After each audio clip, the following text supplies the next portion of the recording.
All right, thank you. Thanks, Volume, for the... You just used 10 minutes of your presentation. But yeah,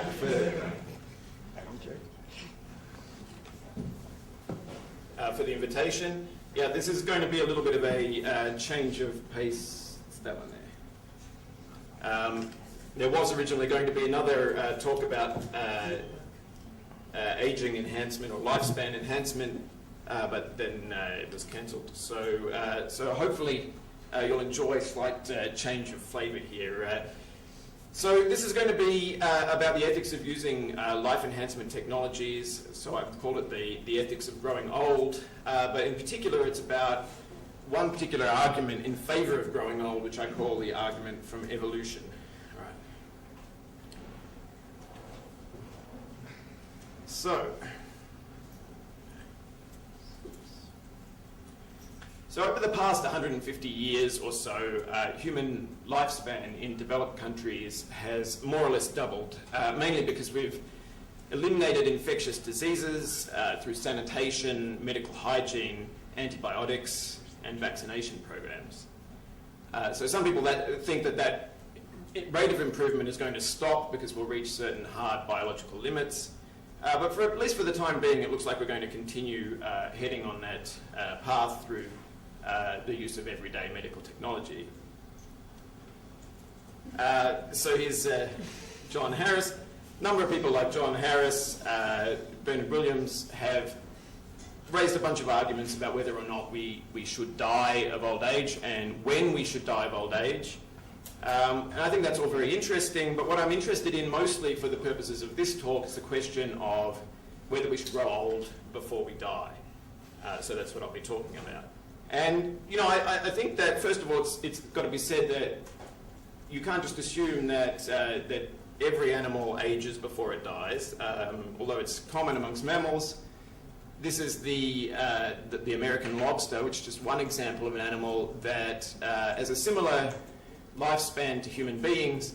But if you dissect them after they die, and they do die of old age, they don't show any of the kinds of signs of decrepitude or decline due to old age that human beings do.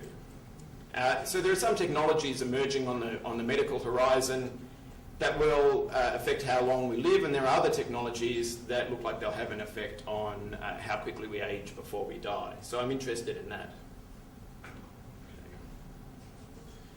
But I think even if we don't come up with some kind of radical gene technology or similar enhancement to eliminate the process of aging, we'll still make some progress against aging with ordinary methods of medical technology, right? So there's no reason to think that we're anywhere near these hard biological limits at the moment. So this is just the chance of surviving the year in various different countries since 1950. As you see, is continuing to go up especially amongst people who are very old. In fact, it looks like it's accelerating. So it seems as though people who are very old are doing better and better over time. So there's this idea that we're, in addition to gaining extra years of life, it looks as though we're currently gaining sort of additional years of youth before we die. So I think we need to talk about whether or not we should be intervening against that, whether we should think that it's a good thing, this kind of enhancement. So arguments that are in favour of ageing, that are against this kind of process, nearly always draw some sort of link between what's natural and what's good. And they then go on to suggest that, so any attempt to defeat a natural process has to be a move away from that kind of goodness, right? So there's been this a sort of general support in politics and in the popular press for this kind of simple argument, but as Art Kaplan points out, if aging is a natural process, then so is cancer, so is heart disease, so is infectious disease, which are the three main causes of human suffering and mortality. And medicine's in fact all about defeating those sorts of natural things. So if you want to argue in favour of aging by appealing to what's natural, and you don't want to support the total abolition of medicine, then you have to kind of flesh out what makes aging, but not cancer or heart disease, natural, and what makes the natural so construed a good thing. So I've identified three main arguments that take that form. So Leon Kass, he has this argument that that the aging process makes it less painful when people die of old age, or when we die of old age, essentially because we stop relying on elderly people as they become more decrepit and remove themselves from society. So he thinks that it's natural in the sense that we've always aged, and that aging is good because over time we've come to have this sort of emotional or psychological dependence on it. So I don't think that's particularly compelling. Mainly because history has seemed to show that as people have gotten more long-lived and have had more youth, we adapted. Michael Sandel has this argument that the proper attitude to take towards biological traits is to hold them in this kind of wonderment as natural gifts. So he's saying that aging is natural in the sense that it's statistically normal, and the normal is, in this sense, is good because there are these sort of various ill consequences flow from medicalizing or devaluing normal aspects of human nature. So another way of putting it is Carol Haber thinks that anti-aging medicines would demean and marginalize the very process of growing old. So the third one, the one I'm really interested in for my purposes here, is Francis Fukuyama's argument, which I call the argument from evolution. So he says that we have good prudential reasons to resist intervening on any characteristic that we've been given through a process of natural selection. So what's natural is, in this view, what's evolved, and the natural is good under this definition because he thinks that the evolved traits can be relied upon to give us good results. So I think that's the most plausible of the three big bioconservative arguments in favour of getting old before you die, and so I'm just going to focus on that. So his version of this argument from evolution isn't intended to apply only to arguments against aging, I should say, but to any intervention against a widespread genetic trait, including cognitive traits, moral traits, and so on. So on his view, even if we have traits that appear to be obviously harmful, we ought to trust that evolution provided us with those traits for good reasons. So he says there's good prudential reasons to defer to the natural order of things and not to think that human beings can easily improve on that through causal intervention. Right? So he's got this, doing nature one better isn't always that easy. Evolution may be a blind process, but it follows a ruthless adaptive logic that makes organisms fit for their environments. And Eric Parents has a similar argument that he's put into print, where he says nature does not have the same sort of short-term economic interest that human beings do. Right? So there's this idea that the basic idea is that we hardly ever fully understand what's going on with our evolved traits, what the point of them is, and so any attempt to change them is going to produce unpredictable and probably unwanted results. So there's two premises I think that are exposed in that argument. First of all, that every evolved human trait is the result of an optimizing process.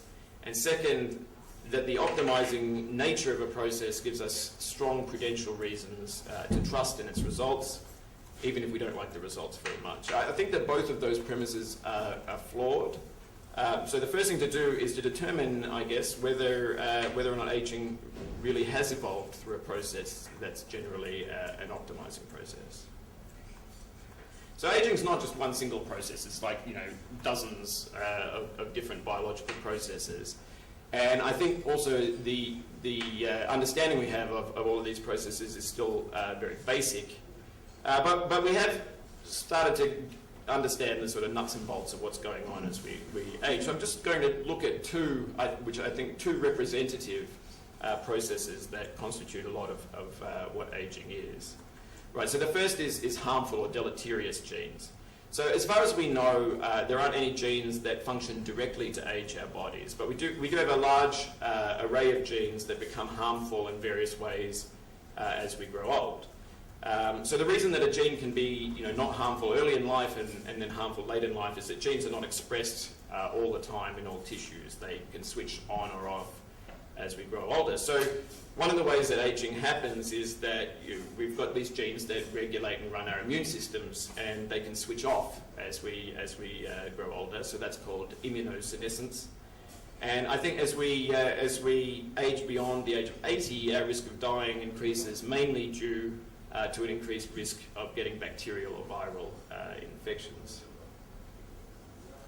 There's also disease genes, which are genes that don't switch on until late in life, like the breast cancer gene. And you can have different versions of the same gene that become active at different ages. So, for example, in this chart, you see the apolipoprotein E, ApoE gene has this common variant, epsilon 4, that can basically halve the age at which you're most likely to get Alzheimer's disease.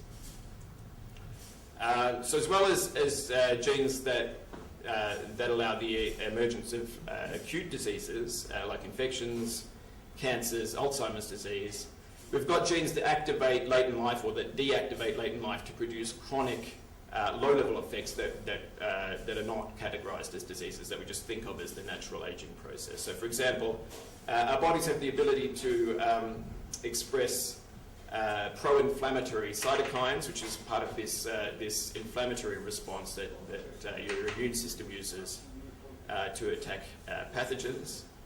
And as we age, those genes become dysregulated and overactive, so you wind up getting chronically inflamed, and that's like a huge part of why we get various age-related problems like arthritis, atherosclerosis, dementia, osteoporosis, heart disease. So some of these late-acting genes, or these late deactivating genes, represent a kind of evolved trade-off between different survival-affecting processes. So just to take one example among very many examples of these, certain genetic processes cause older people to have less insulin-like growth factor, IGF-1, and that leads them to have decreased muscle mass and decreased bone density, so people get frail as they get old. But it also has the effect of inhibiting the growth of cancerous tumours, right? So if you're a proponent of the argument from evolution, like Fukuyama, you probably argue that this is a kind of a trade-off that is a perfect example of evolution's blind logic. All right, I'll come back to that in just a second. It's also been thought for a long time that the chemical oxidation of cell nuclei is one of the major forms of age-related damage. So starting in the 1950s, the free radical theory of aging advanced this idea that all of the harmful symptoms of aging are essentially caused by oxidation reactions. So you've got these free radicals, these reactive molecules that float around your body, which damage your cells over time. And there is a kind of popular version of this that says that in fact these free radicals are produced by respiration. It's like the main process by which your body generates energy from food, also generates free radicals. So there's no way out of this. Your body's going to constantly be damaged by the existence of reactive oxygen in your body. So yeah, there's a lot of evidence that contributes to Alzheimer's and Parkinson's and various other age-related problems.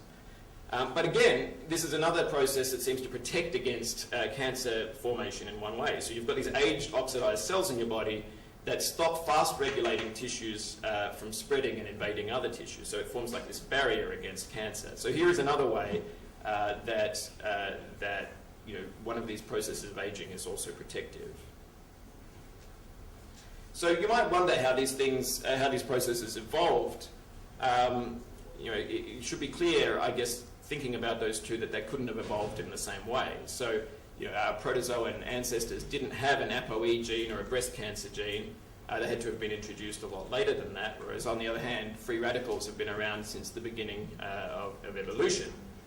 So first of all, for genes, it might seem weird that evolution could introduce genes that by aging us cause us to become weaker and eventually die. And it seems like somebody who didn't age would be more fit than an aging person in the evolutionary sense. But Peter Medawar in 1951 gave a very simple solution to the puzzle, which is just that the strongest forces of natural selection affect the genes that are active before you die, right? And since we died very young for most of our evolutionary history, we didn't live long enough to suffer the ill effects of these late-acting genes. Right? So that's a kind of a basic explanation for that. And as George Williams later pointed out, some of those genes could be actively promoted if they're beneficial early in life before turning harmful later in life. So there is a kind of a sense in which there may have been a trade-off.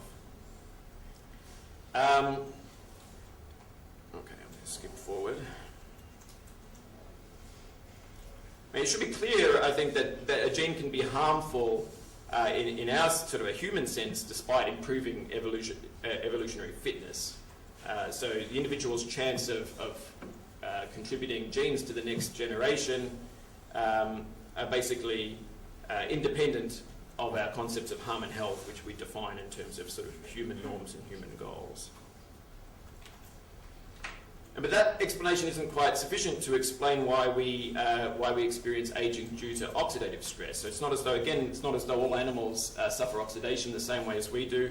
The longest-lived single organism, the ocean quahog, which you see on the left, lives for about 400 years. And the reason that we think it's able to do that is that it spends most of its time excreting this antioxidant chemical that gets rid of all the free radicals that might oxidize its body.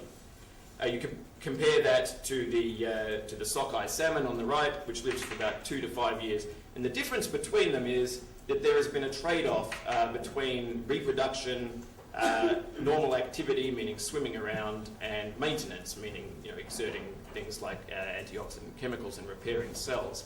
And it just happens to be that the ocean quahog, this clam, has invested most of its evolutionary chips in cell maintenance, whereas the salmon has gone the other way, much like human beings. 3 minutes.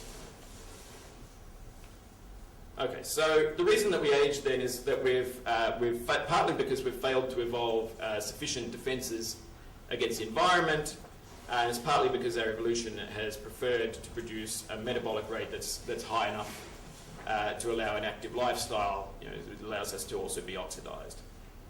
So we're not going to be, evolution is never going to rid us of these processes of aging. They're actually a kind of a byproduct of evolution that's going to continue as we continue to evolve. So I think biologists have basically concluded that aging is a product of evolutionary neglect, not evolutionary intent. So on their face, I mean, that conclusion poses a fairly serious threat to the argument from evolution, because you might think that, if in fact aging is something that we've got by accident rather than by sort of positive optimizing process, that it's not going to advance the success of the species or the population. You might think that essentially, if evolution is a blind watchmaker, to use Richard Dawkins' metaphor, aging doesn't seem to be part of the watch. But I don't think that's going to satisfy somebody like Fukuyama, who will just say that that evolution actually involves the action of the reproduction and survival of individuals, not of populations. And it might just be that any one of these byproducts that constitute aging are in fact beneficial, because they allowed us to evolve, for example, bigger brain or more activity or better ability to hunt and so on and so forth. So I don't think that's going to satisfy Fukuyama.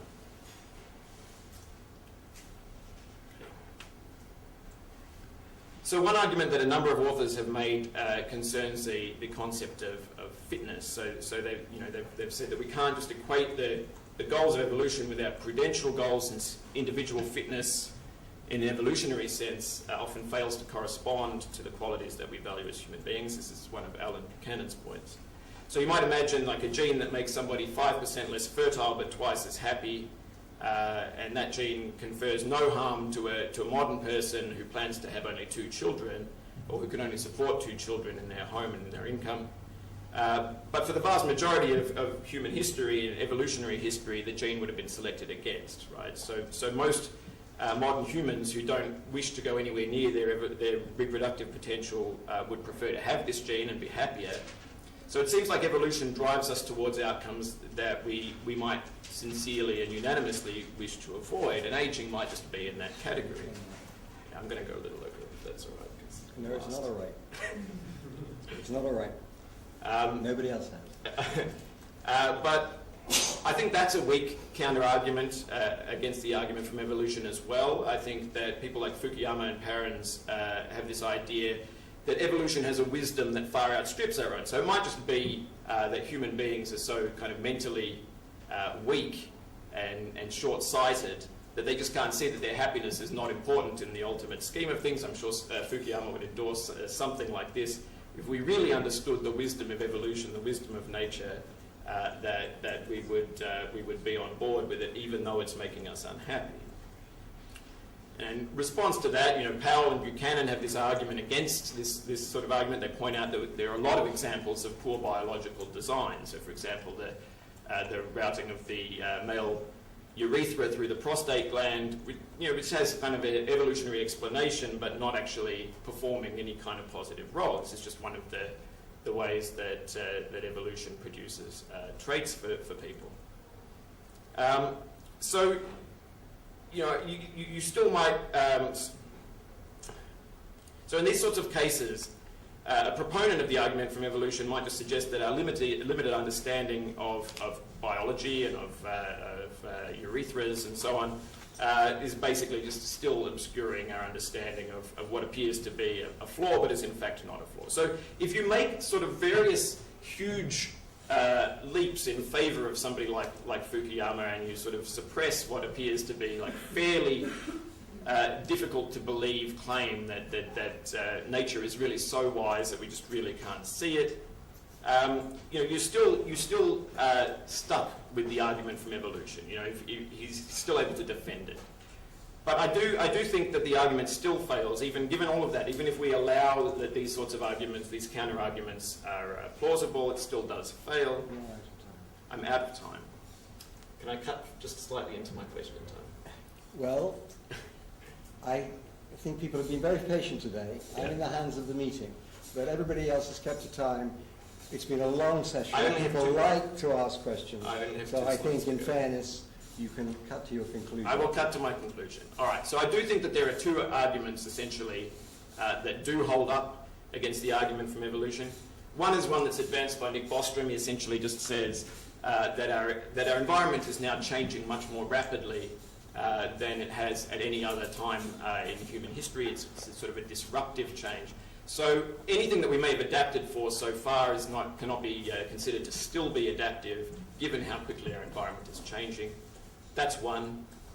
The other point to make about aging is that many of the functions that people are looking at to enhance aging, to make us age more slowly, harness evolved traits. So one of the things is that over the course of human history, there's been a varying amount of pollution, air pollution, and free radicals. So one of the things that we can do is just say, well, we can reduce the amount of free radicals in our body by developing new antioxidant enhancements. So that would be just an environmental manipulation that basically recreated situations from various parts of our past history where there were fewer free radicals around. And just finally, another kind of intervention that harnesses our evolved evolutionary history is this idea of calorie restriction. So here are two monkeys. One has been fed a calorie-rich diet and the other has been fed a calorie-poor diet, both high nutrient diets. The one on the left has aged much less than the one on the right, the one that has had calorie-restricted diet. So the reason that we think that happens is that over the course of evolutionary history, there were times when there wasn't much food around. I think this is not fair. This is sorry, Don. No, this is absolutely not fair. This is absolutely the last sentence, the last paragraph. The trade-off is that I will then take questions, but you will not have any opportunity to respond to them. Okay. But yeah, so derailed me slightly. So the point here is that we've evolved in such a way of periods of scarcity in human evolutionary history that we would live longer if there was less food. So this is a way of living longer and aging more slowly that harnesses periods of evolutionary history where there wasn't much food around. So I think that there are these kinds of enhancements that can even withstand like the most generous reading of Fukuyama's argument. So I will stop there. Thank you. We have 5 minutes for questions, but no time for responses to the questions. Questions? Sarah? That's just as well, because I guess mine's not really a direct question for you, but more something for us to think about. I thought that was a really nice critique of the arguments from evolution that plague us in so many areas when we talk about modifying human nature in various ways. I actually thought you could have made a stronger critique just from the point of view of evolutionary science. I mean, optimization for what? For passing on genes, not for all the things that we count as human flourishing. But I think there's another argument you could level against people like Fukuyama and Perrins, particularly when it comes to thinking about moral enhancement. Because when people bring out the evolutionary argument of what's right, I always say, well, do you think it's right to cheat on your wife? Humans are evolved, males are generally evolved to try and spread their seed. And they say, well, you know, bad consequences. And then I say, do you think it's right if you get away with it? Because that's what evolution is trying to make us do. Similarly, do we think it's right to have kin preference rather than equal regard for others? Because that's also an evolved trait. So I think there are actually some stronger arguments you can make there. So.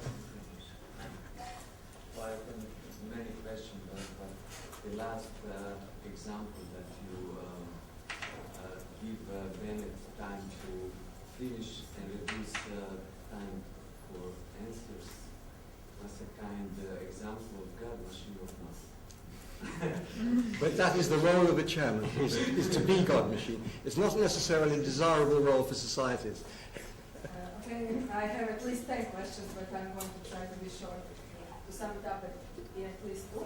My first question is, if I understood you correctly, you're assuming that aging is an outside category, which can be defined to our body.